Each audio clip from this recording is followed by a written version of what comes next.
দেখি আশেপাশে আল্লাহর কোনো নেক বান্দাকে পাওয়া যায় নাকি। হে যুবক, এদিকে আসো। জি হুজুর, বলেন।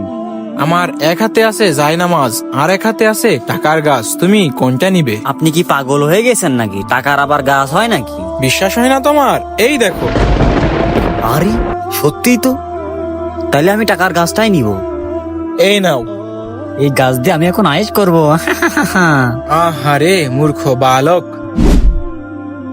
হে যুবক, এদিকে আসো। জি হুজুর, বলেন। আমার এক হাতে আছে টাকার গাছ, এই টাকার গাছ দিয়ে তুমি দুনিয়াতে আরাম আয়েশ করতে পারবে।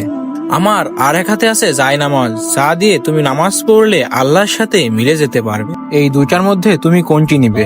কি বলেন আপনি? আপনি কি পাগল হয়ে গেছেন নাকি? টাকার আবার গাছ হয় নাকি?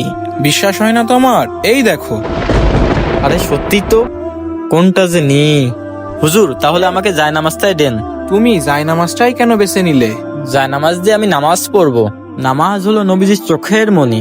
এই টাকার গাছ আমাকে দুনিয়ায় সুখ দেবে, কিন্তু আখিরাতে আমার জন্য দোজক অপেক্ষা করছে। আর এই জায়নামাজ দিয়ে নামাজ পড়লে আমার জন্য আখিরাতে ভালো কিছু হবে। তোমার ইমানদারি দেখে আমি মুগ্ধ হলাম, মুগ্ধ হয়ে তোমাকে এই টাকার গাছটাও দিয়ে দিলাম। এই টাকার গাছ দিয়ে তুমি দুনিয়াতেও আরাম করো। যাও বালক, যাও।